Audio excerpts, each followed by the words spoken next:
Hi, and welcome back to another episode of the Ware Brothers podcast. This is episode 2, and we're coming at you on February 6th, 2022. We just recorded our first episode yesterday. So now that was just like an introductory at first episode to kind of introduce you to myself and Taylor. And this episode, we finally are going to stick to form and get into our more structured episodes. So how we're going to break this down going forward is hit you guys with a little bit of news and then new games that are going to be releasing this coming week. And then after that, we have a little special segment for games or a segment called This Week in History, where, what games released this week throughout the different years, any notable titles there. And then we will be breaking into our main subject of the podcast, which will be a little nice deep dive into a little known franchise that some of you might know or remember. But we'll get into that when the time comes. So first off, Taylor, how you doing, man? Doing good, man. How are you doing today? I'm doing very well. Doing very well. I'm glad for us to be back so soon to record episode 2.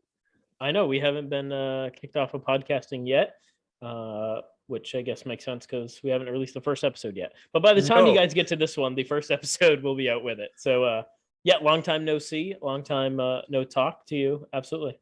Yes, and the good thing too is we do plan on having new episodes released every Sunday, whether that's afternoon time, or evening. But the plan going forward is to have a new episode for you all on Sundays. Yeah. So the first Sunday release will hopefully be today, and you guys will be hit with the first 2 episodes, and then after that, every Sunday we hope to release a new episode for you. Awesome. So without further ado, what do you say we kick off and get into the news? Go for it. So the biggest thing from the news that I personally would like to talk about is, and this is something that hasn't happened just in the last couple of days, but in the last couple of weeks, there's been 2 huge acquisitions by Microsoft and Sony. Microsoft being the much bigger of the two, but Microsoft bought Activision Blizzard for nearly $70 billion. And that will make Microsoft the 3rd largest gaming company by revenue. And obviously Microsoft buying Activision Blizzard gives them, control over, little games known, such as like Warcraft, Diablo, Call of Duty, Overwatch, even Candy Crush. And of course, furthers their venture into different esports. And then Sony buying Bungie, which is something that I follow very closely, given the fact that I'm a huge Destiny fan and have been since Destiny's launch. Destiny, they broke their contract up to break free from Activision Blizzard a little over a year ago, I want to say. So for Sony to come in and purchase Bungie for 3.6 billion, and from the different things that I've read, other than just giving Sony streaming revenue from Destiny, it seems like they've made a really heavy commitment in letting the fans and players such as myself know that Bungie will hold and be able to control still what they want to do with the game, which I find huge, because a lot of players felt as though Activision had too much say in like the direction that Destiny and that Bungie took Destiny, whereas Sony gives Bungie, of course, a whole bunch of money and backing to do what they want, but also still keeps the control in Bungie's hands, which is really great to me. But yeah, what are your thoughts on these 2 big purchases? Were you surprised when you heard the news? Yeah, I was very surprised when I heard the news on it. I'd say the biggest thing that was surprising to me is I feel like, so first of all, let's back up for a minute. So there's an interesting connection between Bungie and Microsoft because they were the ones who developed Halo for Microsoft. So I thought Correct. It was very odd at first when I read that Sony was buying Bungie, until I realized that, they had kind of separated out from Microsoft a number of years ago and didn't want to just be tied to the Halo franchise. And then obviously they came out with Destiny and Destiny 2, which became huge properties for them. But I thought it was amazing the amount of money that Microsoft is dumping into this acquisition of Activision and Blizzard at $70 billion is a shit ton of money. But Yes, you're it also is. getting a lot back, a lot of stuff, like you touched on with Warcraft and Diablo, Overwatch, Call of Duty. I mean, there's all these things that they're getting back. There's a lot of speculation. People are thinking that maybe Sony overpaid for Bungie. So I think that'll be Really, interesting to see that's how the first I've heard that. Yeah, when we were researching for today's podcast or for today's episode, I saw a couple articles talking that like industry insiders were wondering if they overpaid for Bungie. But I think only time will tell where they're going to stand here in the next couple of years with it. Yeah, personally, I certainly I was a Halo fan and played Halo mainly. I'm trying to think, Halo Reach is what I spent the most time in. Of course, a lot of people out there, they played Halo from day one and everything. But I think that Bungie is just a true tried and true developer and come out with Halo just being huge. And obviously they sold the rights to Halo to 343 Studios, which works for Microsoft now and everything. But to go forward from Halo and come out with Destiny, which has been truly a huge success. 3.6 billion. I guess I'm not really good. I couldn't give you a good estimated value on what they should have paid or what they could have paid, but obviously you can't compare apples to apples, Bungie to Activision Blizzard, but 3.6 certainly isn't 70, or close to 70 billion. But I think that Sony, I say it's a good move on Sony's part to do this. Yeah, the way I'm kind of looking at it is they're basing a lot of what they're spending on it to what they're going to get back as part of that streaming revenue, which is going to come from Destiny 2. Whereas I feel like a lot of your Warcraft, Diablo, Overwatch, Call of Duty, those are more kind of like you do have some of your MMO capabilities with Warcraft and Diablo, but then you're also going to have a lot of like individual revenue from like the Call of Duty franchise, whereas like Destiny is going to be stuff that's like coming into you constantly as well. Yep, absolutely. Does it worry you at all seeing any like big purchases like this going to these big corporations, or do you think it's going to keep going more this way? Because Microsoft also purchasing Bethesda, which of course everyone knows, does the Elder Scrolls franchise and such. Does it worry you at all to see big corporations like this purchasing these studios? No, I guess maybe taking a little bit of the playbook for Nintendo, because they had for so many years were like first person developers for their stuff.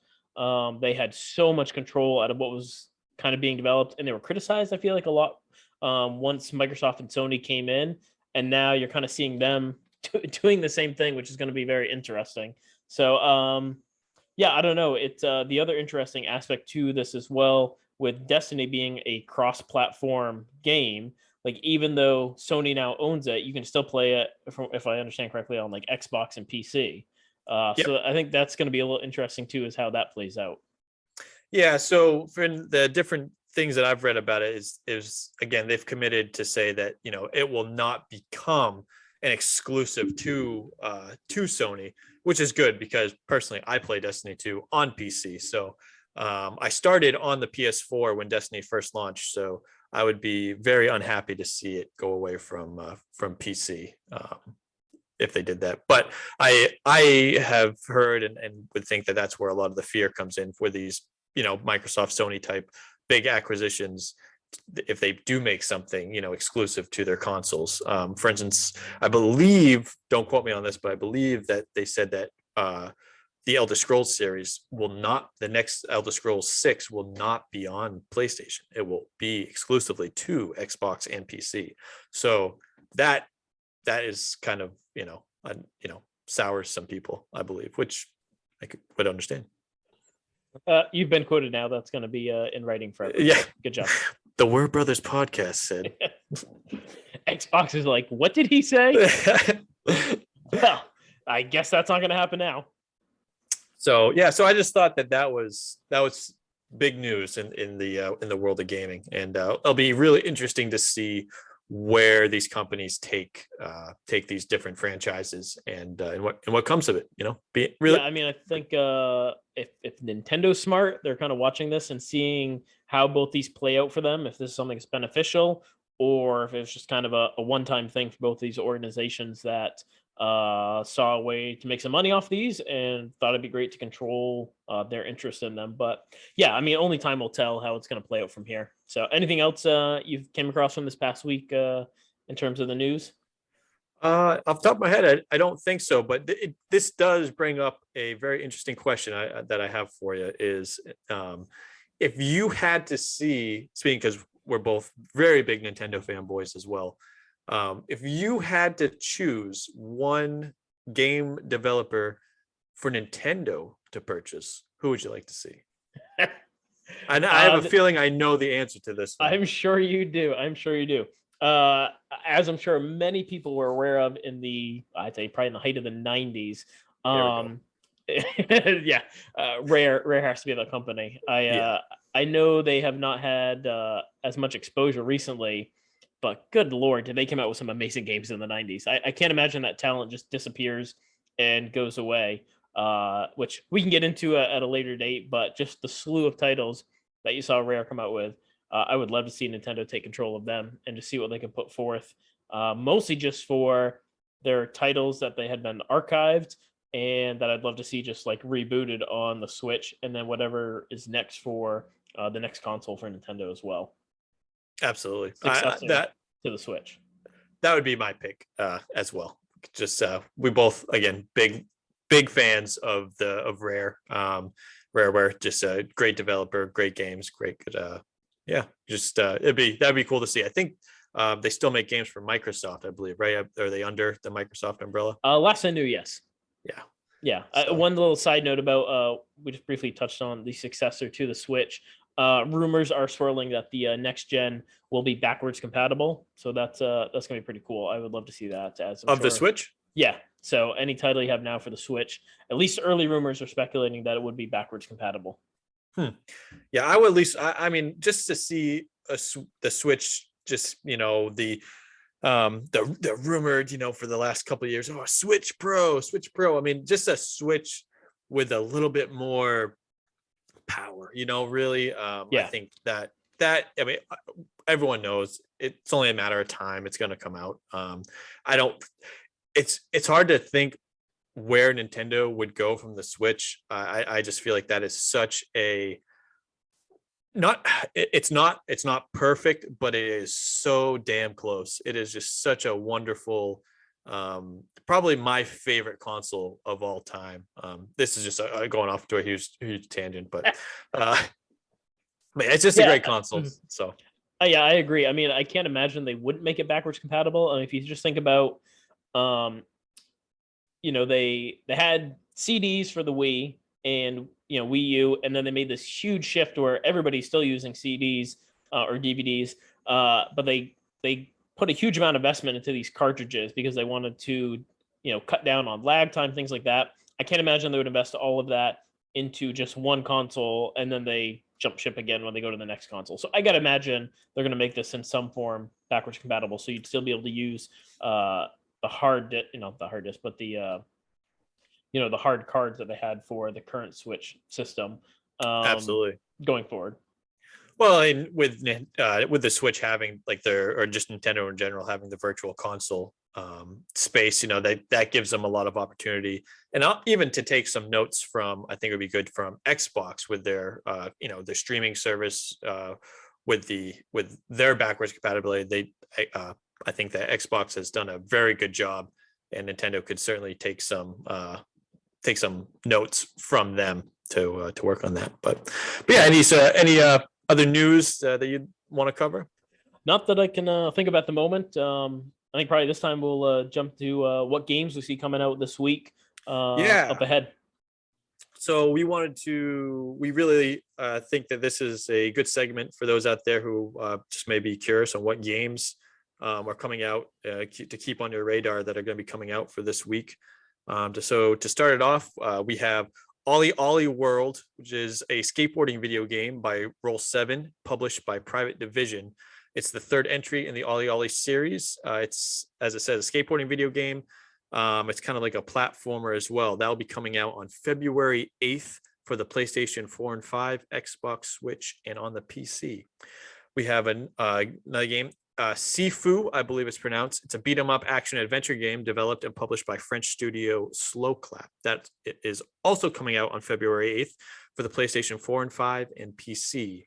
Action Arcade Wrestling is an arcade style wrestling game developed by Vico Game Studios and published by Reverb Triple XP. That is coming out for the Nintendo Switch on February 9th. That I believe is already out for the PC. Can I interrupt you there for a second? Yes. Speaking of action arcade wrestling, do you think we'll see Doink the Clown make an appearance in that? I hope we do, because I have looked into this game. I believe it is already out for consoles and it's just making its way to the Switch.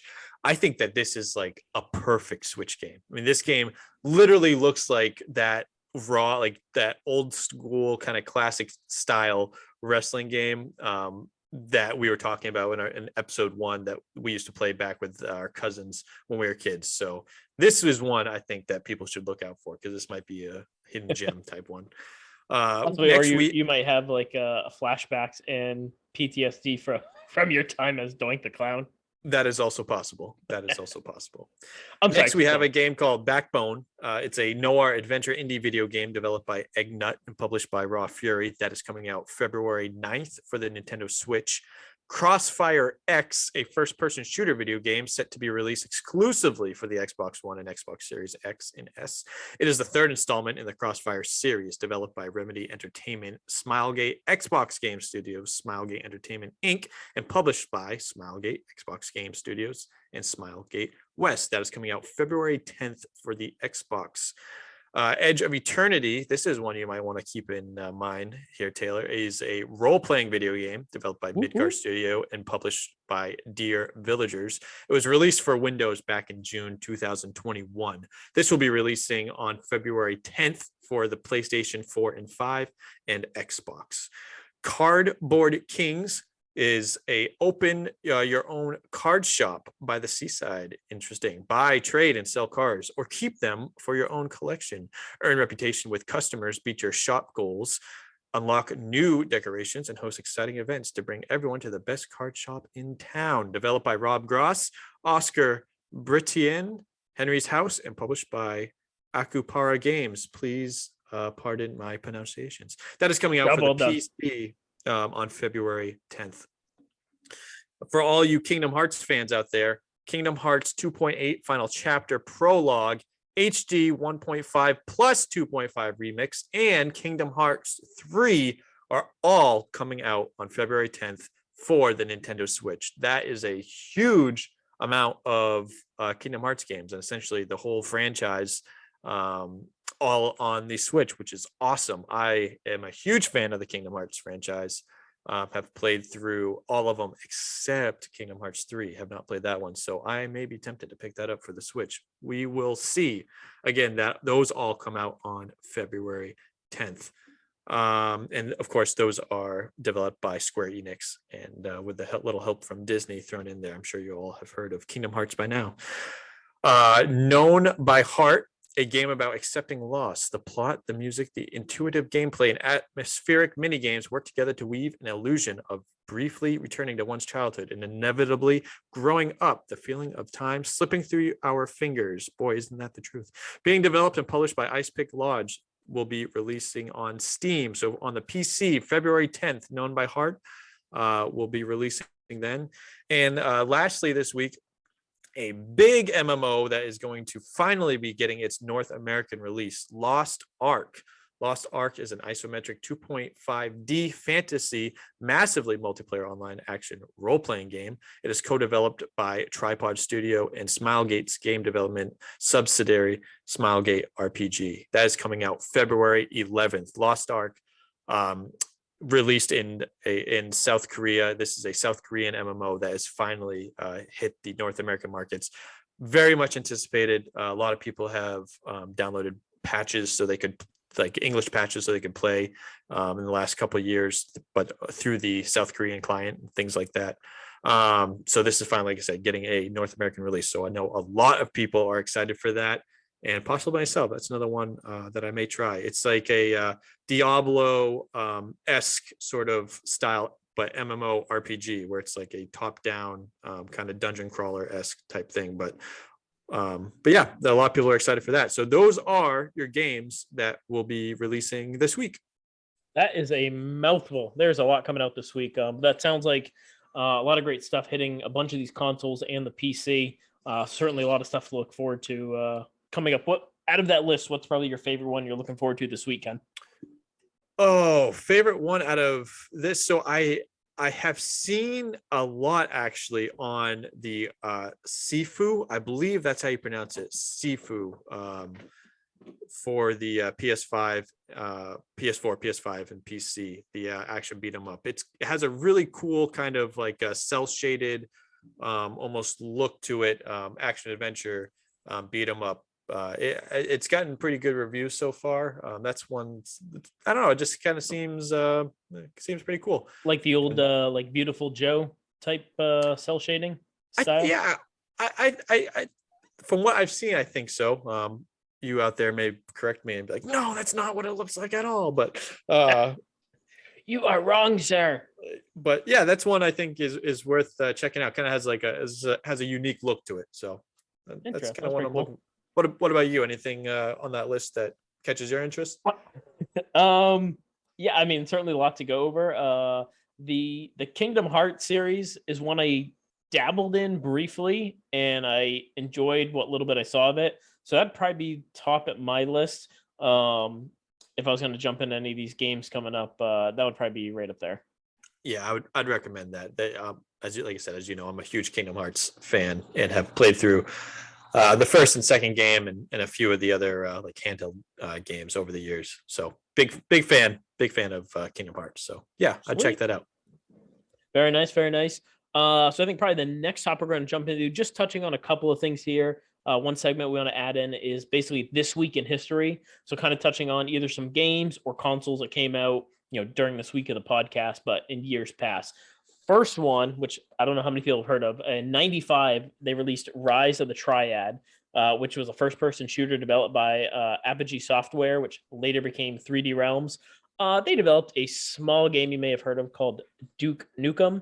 Never heard of it. Never heard of it. Yeah, never played it. Never heard of it. No, I was a huge Duke Nukem fan back in the late 90s, and this was very similar. I actually played through Rise of the Triad years ago, and they had some interesting guns. That was just something. So, just a few short years ago, back in 95. Was it? Go ahead. Was it made with the same engine that Duke Nukem was made with? Did it play similar to that? Yeah, it predated. I believe Duke Nukem came out in 96. So this released the year before. But yeah, I believe it was a precursor to that engine for Duke Nukem. Again, made by what was prior to 3D Realms coming out with Duke Nukem. Gotcha. But yeah, it was, like I said, it was an old school shooter. I used to love it, and I just kind of saw that and I was like, I got to make note of this in history because it was a fun game to play. Few short years later, Splinter Cell released this week in 2003, and then also that was a big game at the time. Splinter Cell. It was. Never played it. Nope, neither have I. No, I've seen it played, seen people play it. Me personally, never played it. Yeah, I was busy that year. I was graduating high school, so I had a few other things going on when that game released. But that's the same week, also in 2003. The Game Boy Advance SP released in Japan, and we would get it a short time later. So those are kind of our three things to touch on for this week in history. Yeah, that's a good year. The Game Boy Advance SP, that was probably my favorite Game Boy. That in the game, obviously, then they came out with the DS, but just from the Game Boy line, I mean, that's when they nailed it. They finally had the backlight, finally had rechargeable batteries. The SP was a good handheld. Nailed it. Cool. Well, I mean, that touches on, like I said, this week in history. And I think we're going to dive into our main topic for this podcast a little little known franchise For this episode. For this episode, yeah. A little known franchise went by the name of Mario. He's the OG. He kind of got this ball rolling in the 80s for everybody after the ginormous arcade crash where people for a few years pretty much thought video games were over and done with and never to be seen again. And had it not been for his creator, Shigeru Miyamoto, we may not have this podcast we'd be talking about right now. Gaming would probably not be what it is today. And a lot of this information, I have to give a huge shout out to Crackle. Last year, they developed and put out a documentary about Nintendo called Playing with Power. It was a 5-part series. I watched the entire thing. Each episode was about an hour long, and it basically just dives into a whole history of Nintendo. Highly recommend it to anybody. Again, if you go to crackle.com, Playing with Power was an excellent docuseries. I absolutely loved it. Some fascinating information.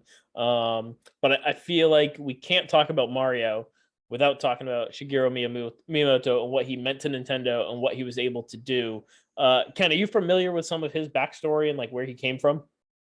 Very, very little. So I'm glad that you're here to explain to me. You've only been telling me to watch the Playing with Power now for a while. So this will be a good deep dive. And I think so I know that we've discussed that over the next few episodes, we're gonna deep dive into Mario, and this episode we're starting with Miyamoto and then also the Mario games for the NES, and then next week we'll dive into Super Nintendo and move forward through the cycle. I believe that's exactly the plan.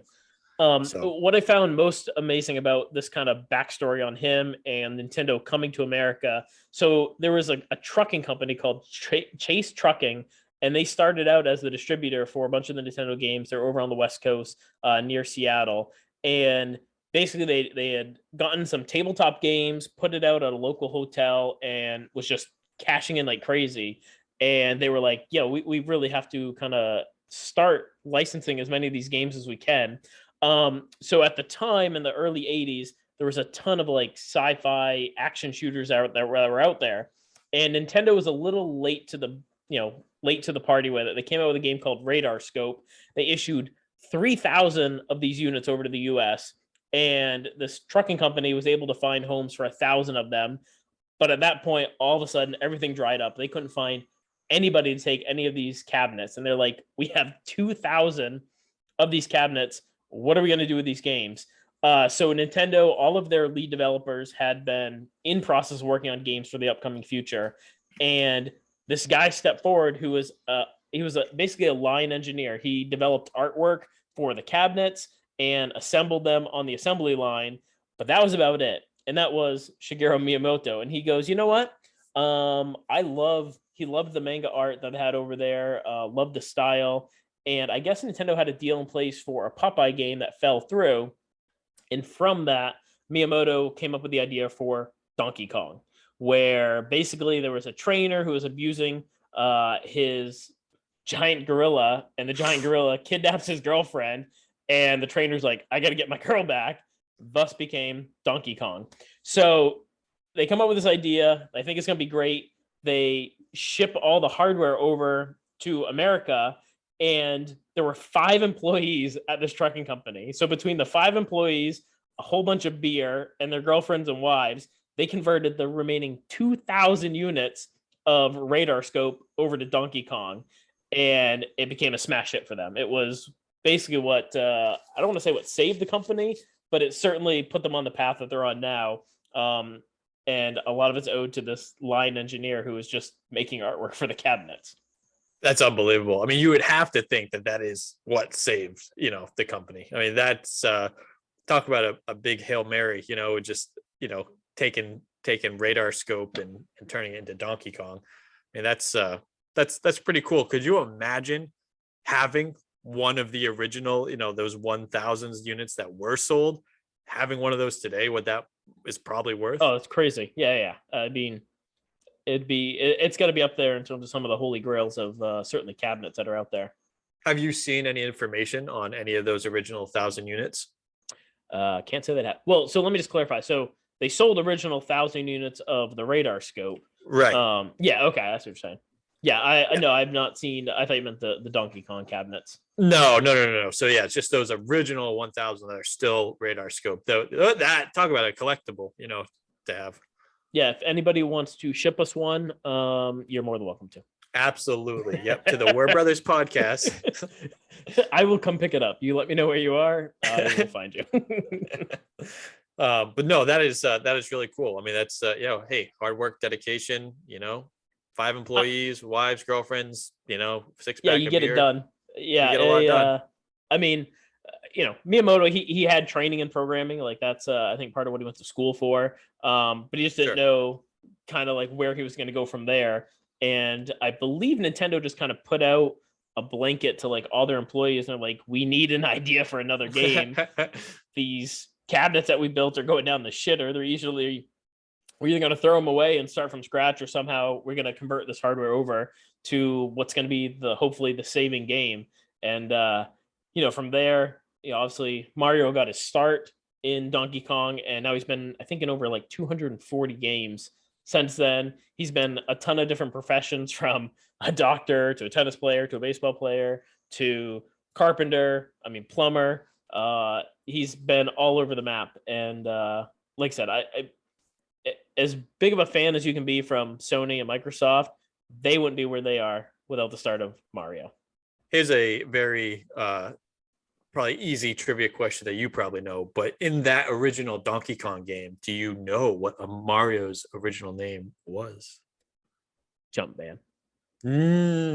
Yep, you got it. I was waiting for you to be like, no, you were wrong, sir. It was something else. Jumpman. Yeah, nope. Jumpman. Yep, you got it. Yeah, you got it. And apparently he was originally thought up as a carpenter, not a plumber. So where did the plumber thing come in? Well, probably with the pipes, I'm guessing. I guess so. From what I also read, the name for Mario, do you know where that came from? Nope. The guy. So in America, Mario Andretti. No, definitely not. Okay. Definitely not. Nope. So the guy, I guess, who owned the building, or he was like the landlord for the building of their Nintendo of America headquarters, his name was Mario, and apparently Nintendo had a liking to him, and he wore like suspenders and a blue shirt, and they're like, no way. It's me, Mario.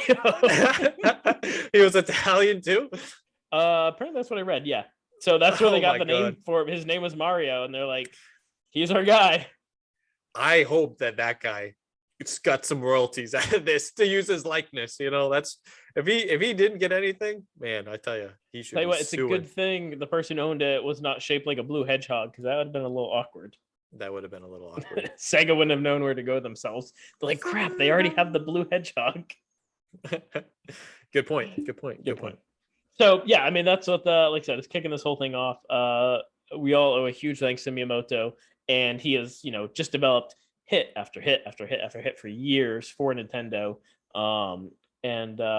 Yeah, I've just been impressed with a lot of his work. And from Donkey Kong, we eventually got not Super Mario Brothers, but the original OG, just Mario Brothers, which originally released in an arcade version.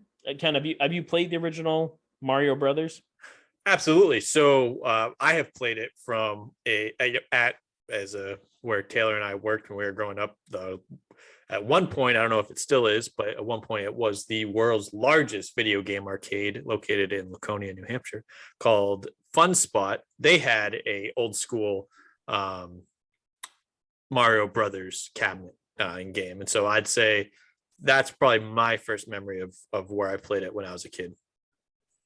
Well, I'll get to this a little bit later on when we talk about some of the other games, but the first time I played it was actually part of the Super Mario Brothers 3 level. If you played as 2-player and you land on the same square, it would dump you into the original Mario Brothers game.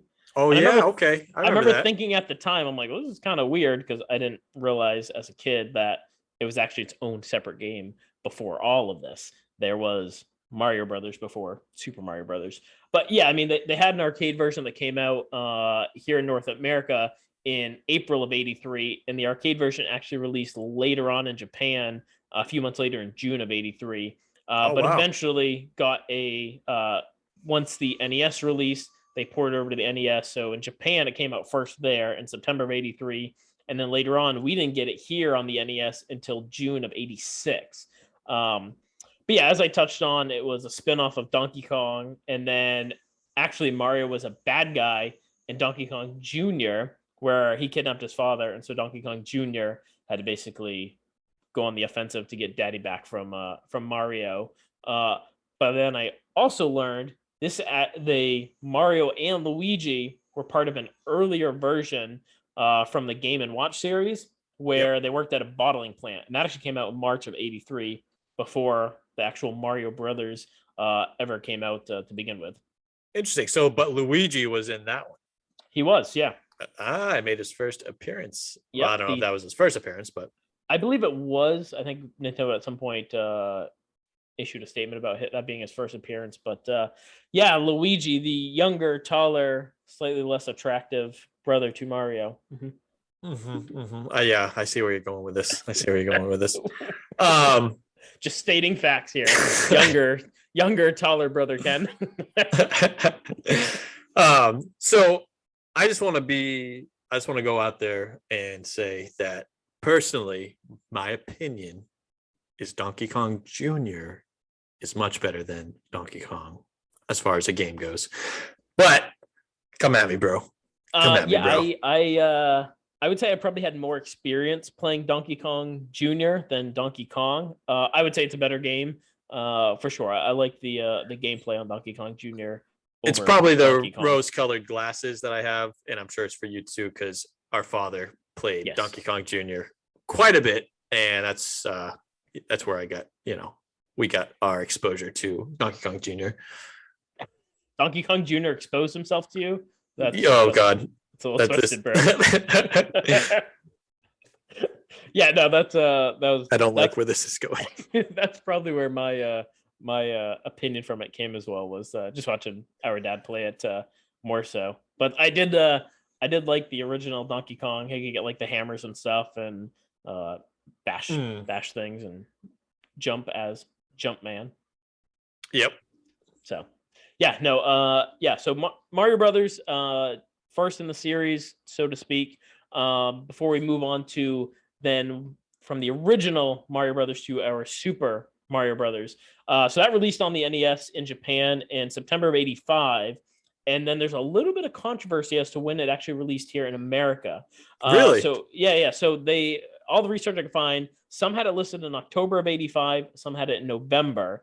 And people who were kind of on the ground when the console came out, it was the reason they were listing it as November is there were some people saying that it was a tie-in when the Nintendo was originally released here, which came out in October.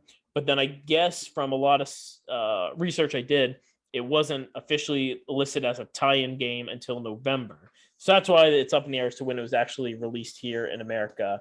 But one thing I did think was interesting and a little twisted and perverse about the game is if you actually look at the manual, it states that when King Koopa took over, he turned a bunch of the Toad people into the blocks and the piranha plants. So every time you bust one of those blocks, you are killing a poor innocent Toad person.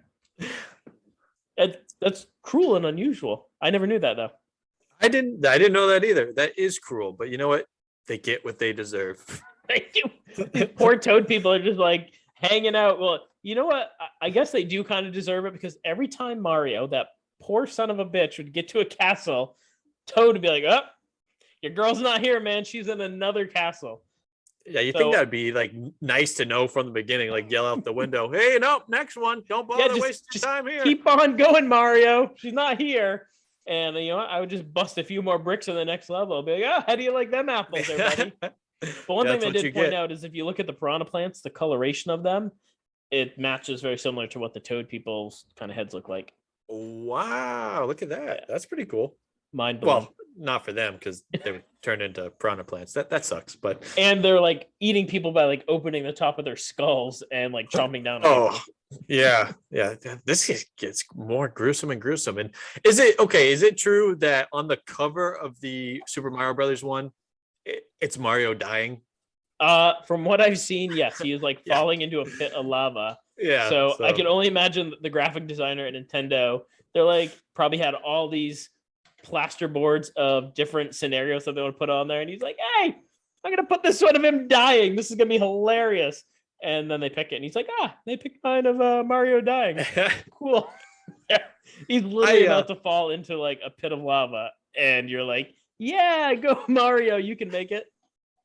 I love Super Mario Brothers 1. I have a very fond memories of that game. We of course we had it for the Nintendo, and we also had it for the Super Nintendo and Super Mario All Stars. Um, and so we've played that one a ton. I thought it was the coolest thing when I was a little kid, and you like could run.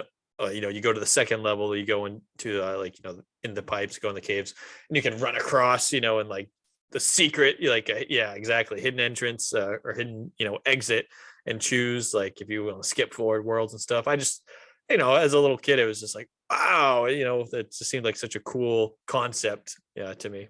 Yeah, I loved. You get a mushroom, you get big, and then you can like bust open the top brick and just run across the entire top of the thing. You're like, yeah, I'm the coolest guy in the world. Nobody knows this trick. Nobody has seen this before. I Yeah. discovered this. And then years later, you're like, oh yeah, no, I suck. Everybody knows this. Wait till you see this. What do you mean you know this? Yeah, I mean, that was probably my first experience in gaming. Playing a game was going to be Mario, Super Mario Brothers.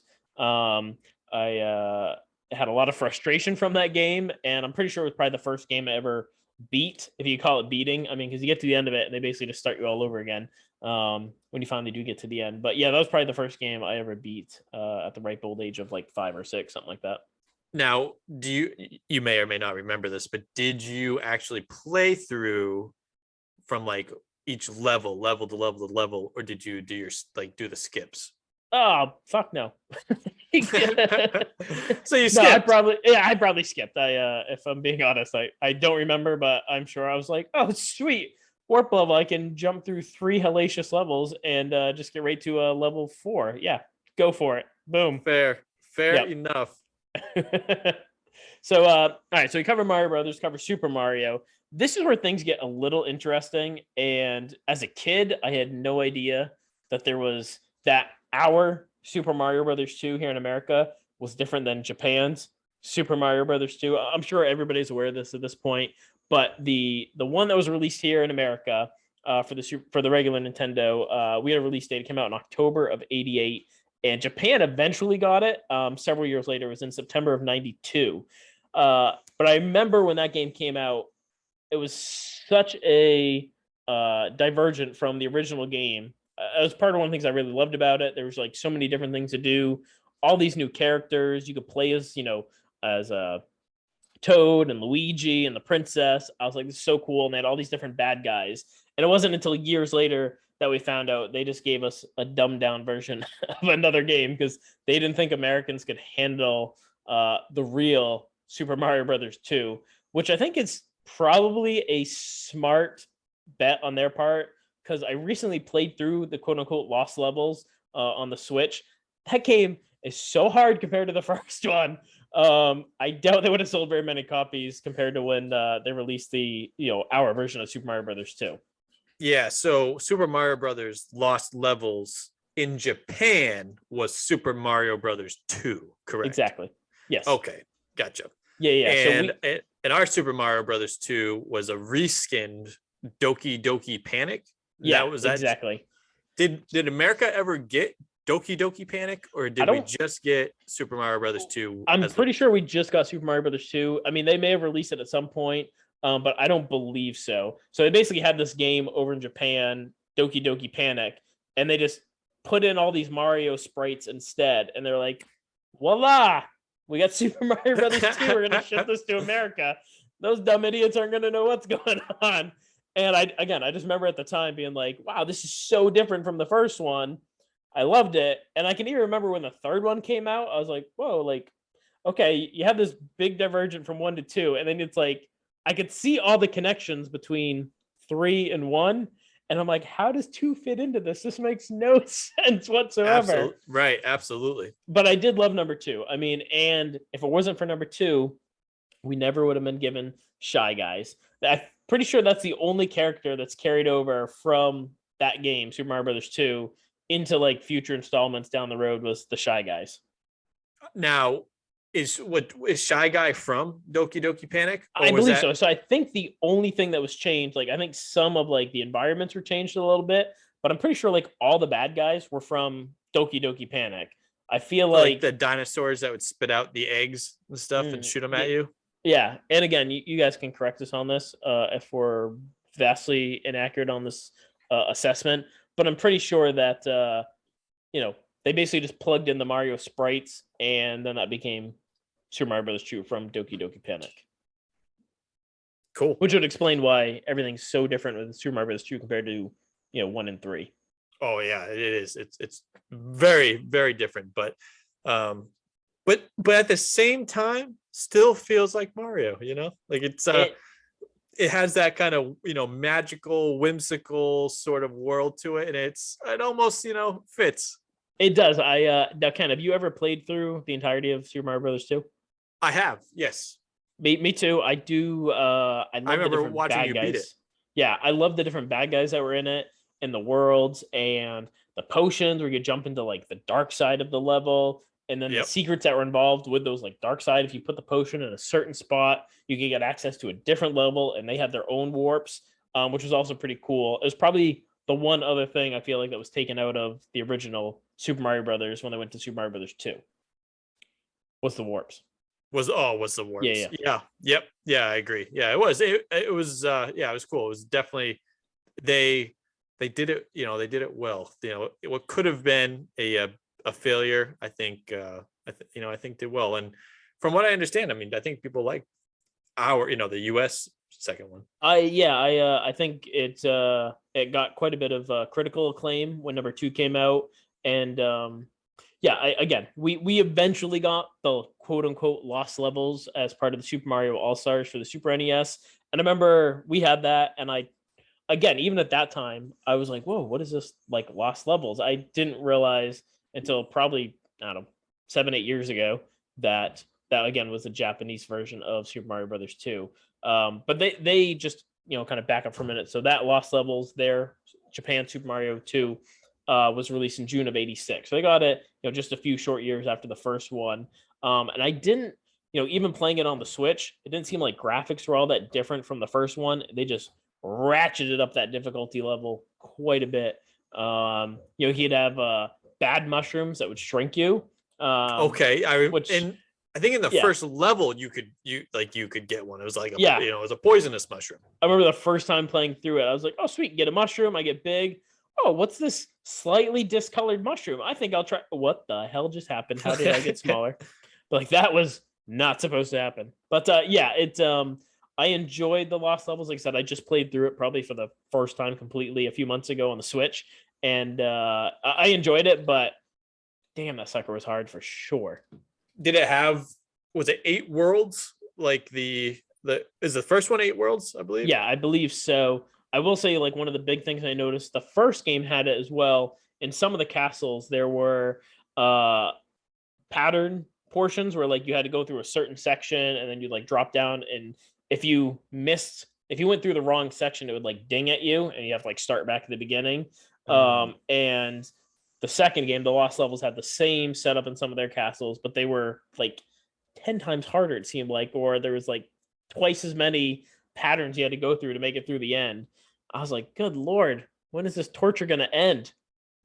Yeah, I wonder how many, like, it'd be interesting to see like the speed runs through, through that. Through the Lost Through Levels. the Lost Levels, yeah.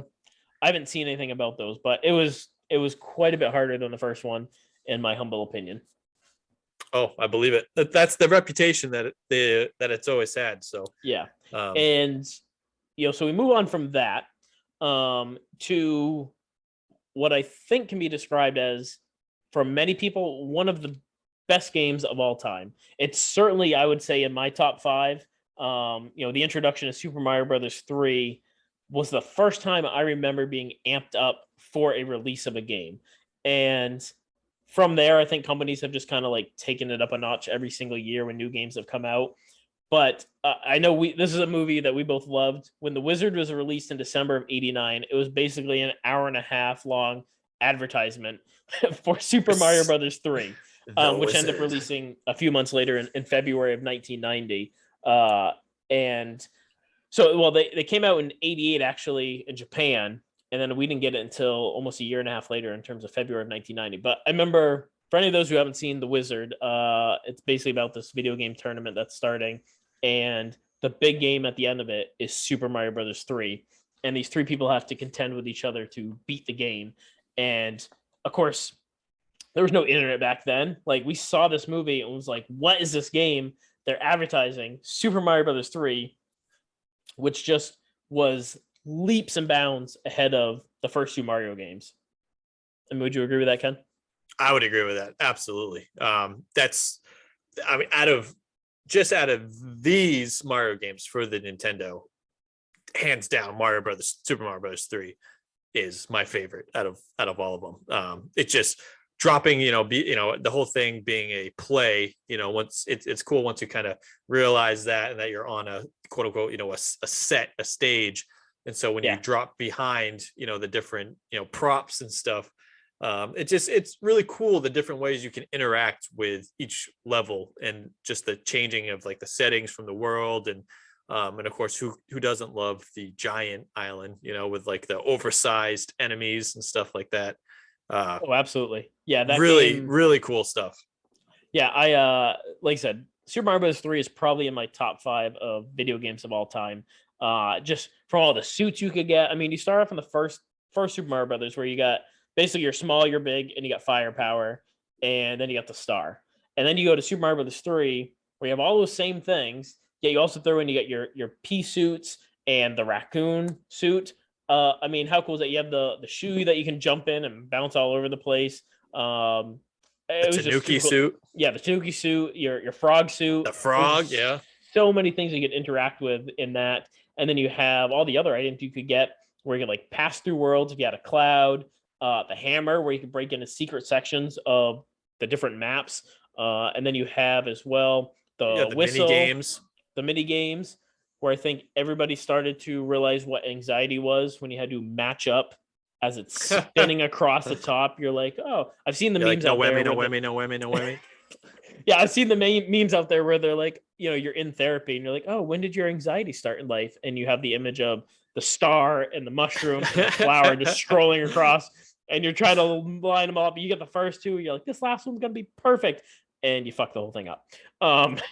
But yeah, I mean, it was great. The ghost ships, where you had like the coin ship, which for years nobody ever seemed to realize how you got that thing to come up. I still really have no idea how you get them to come up. I know you have to like do certain things where like you beat this level at this time, and then you like stand on one foot and you jump around in a circle and you like pray to the Super Mario gods, and boom, a coin ship appears, and you have no idea how it got there. You call it Miyamoto, and then yeah. Yeah. What makes sense. Yeah, okay. So I think we both agreed Super Mario Brothers 3 is in our top echelon of games. Do you have a favorite world from Super Mario Brothers 3, Ken? Favorite world from Super Mario Brothers 3. Okay, so I have a favorite world, but I also have a favorite level that's not from the world. So my favorite world, I would probably have to say, is the giant, where all the enemies are larger. But now my favorite level comes from World 2, which it comes from the desert world. Oh, yep. Okay. And it's one where in the very beginning, if you have a raccoon suit, you jump up, you can fly up top to the left side right in the beginning, and you like break a block, and up on like the top of the level, it's like a oasis kind of paradise up there. Yeah, and that's what you're talking about. Yeah, it might be like this. I don't think it's the first level in World 2. It might be like the second or third. It's a pretty early level. I think it's further. I think it's further on. I think it's on the right side of the map. It's either 5 or 6. Well, 5 is the one that I think that's like underground. I think it's like level 6. Although I could be wrong. Well, we'll just have to find out. I guess we will. But that's my favorite level. That's a good level. I don't know why that just has always stuck with me since I was a kid. I love the Oasis look. But my favorite world I would have to say is the giant world. Yeah, What I about for would. you? I would second that. The giant world. I remember the first time coming into that, just being like, what is going on here? Did I take something before I started playing this and I forgot? Did And I why eat these a magic mushroom? creatures- Yeah, exactly. Like, did Mario? Did I try one of your magic mushrooms? And now all these guys are ginormous, or being like, I think the first time you get into it, and I had like the raccoon, not the raccoon suit, but it had like the well, yeah, I guess the raccoon suit, and you go and try to like whip one of them, and they're like, "Bitch, please, I'm just gonna freaking stomp you," and you're like, "Oh, okay, so that doesn't work when they're giant. They don't care about my tail whatsoever." Nope. Yeah, so definitely, I'd say for the world, a favorite level. Ooh, that's a tough one. There are quite a few that are really, really good. I love the one that you mentioned about the Oasis. That's a really good one.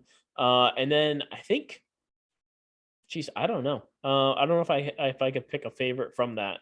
But mine, it's weird because in general, World 2 and World 7 are probably like my least favorite. The desert ones I wasn't a big fan of. And World 7 with all the pipes was so dark and dreary. It always made me depressed when I'd get to World 7. I'm Was like, that oh, yeah, which one was the clouds? 5. So 5 is one that had 2 parts to the map. So you started out down below, and then you went to Okay. that spiral kind of level Yes. where there were tons of bricks everywhere and they were jumping everywhere. And then once you made it through the spiral, you'd be like up in the clouds. That was That's World right. 5. Yep. And so was 6 the ice world? Yes, unless I might have 5 and 6 backwards. 5 might be. I think, you know what? I think 5 is because yeah, 1 is the regular map, 2 is the desert, 3 is the water, 4 is the giant. I'm pretty sure 5 might be the ice one. No, I think you're right. I think 5 is the cloud one, 6 is ice, 7 is pipes, and then 8 is the fiery pits of hell. You're right. Yeah, I really liked the boss, the end of the end world boss battles. Yeah. Really cool, really takes you as a departure from just the same, cut and paste boss from like regular Super Mario Brothers 1 and Lost Levels, instead of just okay, jump over Bowser, hit the thing and then you move forward. This had, each child and stuff was really cool. And I believe this was the last game with King Koopa, right? Nope. This wasn't. Nope. I was actually just going to point that out. So 3 is when they introduced the name Bowser. So it was Bowser. 3 is when they introduced Bowser. Yeah, because they went from, and I guess so he's been the same person. He was called, I guess if you do the translation from Japanese, it was like Bowser, King of the Koopas. And so early on, he was just known as King Koopa, but then they started calling him Bowser. But he's supposedly the same person. And I could be. Okay. I read that earlier today when we were researching to do this episode. Because I always thought they were 2 different people. And I'm like, what the hell happened to King Koopa? And I realized they just like transitioned the name a little bit because they were the Bowser's kids in number 3. Gotcha. Yeah, okay. yeah. So they were all the Koopalings basically. But yeah, so he was known as like the demon king of the Koopas. But yeah, so that's where he transitioned from King Koopa to Bowser. I see. Yeah. Well, that makes a little bit more sense then, I guess. But yeah, I always thought it was cool going through and having to fight the different kids and like I said, each one was kind of a little bit different than the other. Yeah, I liked how each of their stages, like at the end, were a little bit, tweaked a little bit differently. You had the big airship, but then when you drop down to fight them, like theirs was a little bit different, and they had kind of like slightly different abilities in each one as well. Talk about anxiety, though. Once you get on that airship and you have the music, oh my god, and it's just constantly pushing you and pushing you. You're like, dude, what's the rush? Slow down. Let me do my thing. Relax, easy. Yeah, exactly, man. They're just shooting bullets at you, man. It's the like other a daily thing that I remember from that game in terms of pre-internet rumors. Did you ever hear this one where if you beat one of the Koopalings, yes, if you and timed jump your up. jump, you could get their suit and their power? Dude, I bet you I spent years, anytime I'd play through that game, I'd be like, oh, here we go. I'm going to time it. I'm going to do it. I'm going to get one of their abilities. And it never happened. I'm like, what a load of horse shit. Man, that was the thing back in the day, man. Internet rumors, though, that would be a good episode too. It's just a list of old old rumors that were not true, but everyone believes that. Yeah, That I know. I don't know if you remember, and I wish we still had these. We had 2 volumes of like or not internet, video game like secrets. Dad had bought 2 of them. Do you remember these? oh my God, I They were didn't remember until thick, just now. thick books. They were it was like Lord of the Rings kind of thickness, and we had 2 Yes. of them, and it was just like secrets and tips from different video games for the Nintendo. We had 2 volumes of them. I have no idea where they are. They're probably lost to the annals of time. But I remember, yeah, reading through those all the time. Wow, I forgot about those. See, you're welcome.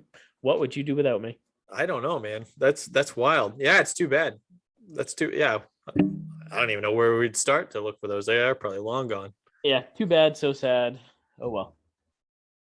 But that's a really cool look. Really, not super in depth, but just taking a look back into Mario Brothers from the NES. That's I say we did a pretty good job. Any other takeaways you have from the Mario Brothers franchise from that time period? Not really. I mean, I think that touched on everything we wanted to talk about. I mean, like I said, I just go back to the fact that Mario was the OG. I mean, he kind of started this whole ball rolling. I mean, people who weren't around then, and it was certainly before my time, but when kind of the giant arcade crash came at the late 70s, beginning of the 80s, I mean, video games were done. Nobody wanted anything to do with them. People didn't want to touch them. It was it's just throwing money out the window until Mario came along and the home console of the NES. And that's when people were finally like, oh, video games are kind of cool again. And that's when everybody started jumping back into them. So without Mario, I mean, who knows how many years behind we'd be in video game development and what's out there now. And then especially without somebody like Miyamoto and what they developed. Yeah, it's telling just how great of a character and how great of a franchise, considering the fact that he's still relevant to this day. And I think that I would think that these games still hold up, certainly for people like us with just such the nostalgia. But you have a son, my nephew, who's 5 years old. Has he played any of these old games? Do you think these old games hold up to kind of for like younger, generations? Yes and no, in terms of so he's so obviously I have a Nintendo Switch, and he's played some of these old games on there, and he still finds like enjoyment out of them, thinks they're pretty cool. Obviously I do as well. Like I could sit down and blow through Super Mario Brothers 3 and have a grand old time with it. And I think biggest thing for Nintendo over the years, as other competitors like Sony and Microsoft to come along, they've really surpassed them on terms of their hardware and graphics in a lot of games. But the biggest thing for Nintendo is their stories. Their characters and their stories still hold up to this day. I've played almost every iteration of Mario since the beginning, and a bunch of the Donkey Kong games and Metroid. Just their stories that they've been able to produce over the years have been they're just timeless in my opinion. I agree. They are. They're just I think they just kind of bring out that kid in you. You know what I mean? They're not so serious, but at the same time, you can still get lost in them. And they're just kind of franchises that are really just tried and true. So yeah, certainly big part of our lives and going forward, still a thing. So it's cool. Yeah, I mean, yeah, like I said, I love Mario. I'll always be a fan of Mario, I think, and yeah, it'll be interesting to see where they go from here with the next gen console getting ready to come out, hopefully another year or two. Yep, I agree. I'm sure they'll have something up their sleeves. They better. So or anyways, up their pipes. Up their pipes, down their pipes. Yep, look in your pipes. Here comes Mario. Oh my God, what's stuck in that pipe? Oh, it's a Italian plumber. It's an Italian plumber, a pleasantly plump Italian plumber. Try saying that 5 times fast. Pleasantly plump Italian plumber. All right, good job, Eddie. I was once. All right, well, I think that's going to finish off episode 2. We thank everybody for joining us. Hopefully, you'll be listening to more to come. Like I said, so every Sunday we'll hopefully releasing another podcast, another episode for it. And again, I just want to give a big shout out to the man who created our intro and exit music, Aaron Slocum. Did a wonderful job. And again, we're just excited to have him part of the team. And we'll be coming at you again real soon, hopefully next Sunday. Yeah, and next Sunday we'll be touching on, of course, Mario again, except this time from the Super Nintendo era, which is also really exciting as far as the games from that era and stuff. So please make sure, again, follow us on our social media accounts and leave feedback. After we've gone through Mario, if there's any other game franchises you want to hear us kind of do deep dives into, hear us talk about, and just give us feedback. Tell us you love us, tell us you hate us, whatever it is, let us know. Yeah, just tell us what's going on. Yeah. And we'll just be happy to take it from there. So Bromigo, it's been a pleasure. Episode 2 in the books. And we'll look forward to doing this next week. Yeah, I can't wait. For those social media. So the Weir Brothers podcast, both on Twitter and Instagram, you can find us there. And we'll be putting more information out on both of those accounts about the upcoming episodes to come. So, Brodonkadonk, I'll catch you later. All right, brother. Later. See ya.